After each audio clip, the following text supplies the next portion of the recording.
வணக்கம் நண்பர்களே, உங்களை ஹேமாஸ் கிச்சனுக்கு அன்போடு வரவேற்கிறேன். இன்றைக்கி நம்ம பார்க்க போகிற ரெசிபி ராகி மால்ட் எப்படி செய்யலான்னு பார்க்கலாமா? அதுக்கு ஒரு கடாயில் 2 டேபிள் ஸ்பூன் ராகி மாவை சேர்த்துக்கோங்க. அதை 1 நிமிஷம் போல் மீடியம் ஃப்ளேமில் வச்சு நல்லா வறுத்து எடுத்து வச்சுக்கோங்க.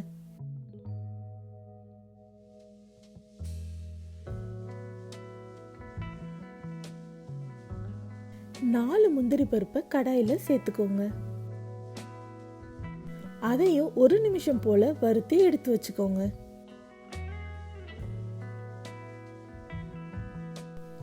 கூடவே 4 பாதாம் பருப்பு கடாயில சேர்த்துக்கோங்க. அதையும் 1 நிமிஷம் போல வறுத்து எடுத்து வச்சுக்கோங்க. மிக்சர்ல நம்ம வறுத்து வச்சிருந்த ராகி மாவு, முந்திரி, பாதாமை சேர்த்துக்கோங்க. கூடவே 2 ஏலக்காயை அதுல சேர்த்துக்கோங்க. கூடவே ஒரு பிஞ்ச் அளவுக்கு குங்குமப்பூவையும் சேர்த்துக்கோங்க. எல்லாத்தையும் சேர்த்து நல்லா பொடி பண்ணி எடுத்து வச்சுக்கோங்க. ஒரு டம்ளர்ல 1 கப் பால் சேர்த்துக்கோங்க.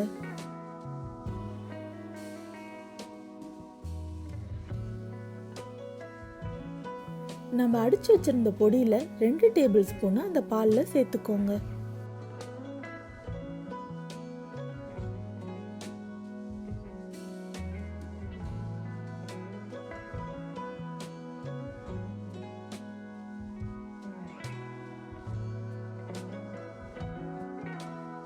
கலந்து வச்சிருந்த பாலை ஒரு பேன்ல சேர்த்து நல்லா கொதிக்க விடுங்க.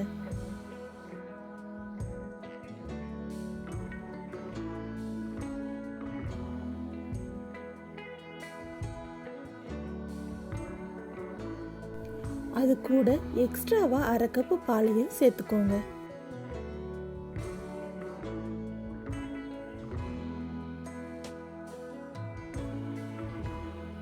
இனிப்புக்காக பொடி பண்ணின 3 டேபிள் ஸ்பூன் வெல்லத்தை சேர்த்துருக்க.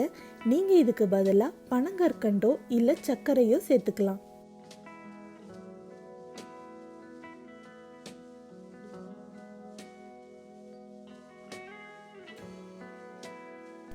பால் நல்லா கொதிச்சு வந்ததுக்கு அப்புறம் ஸ்டவ்வை ஆஃப் பண்ணிடுங்க.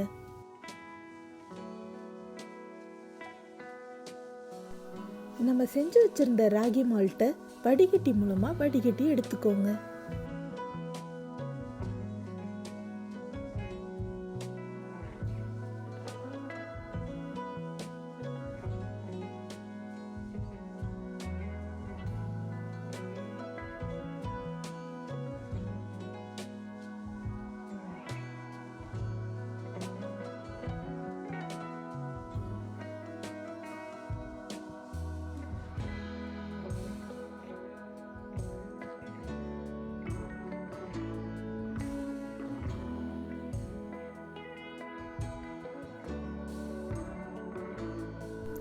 அவ்வளோதாங்க, ரொம்ப ஹெல்த்தியான சுவையான ராகி மால்ட் தயாராகிடுச்சு.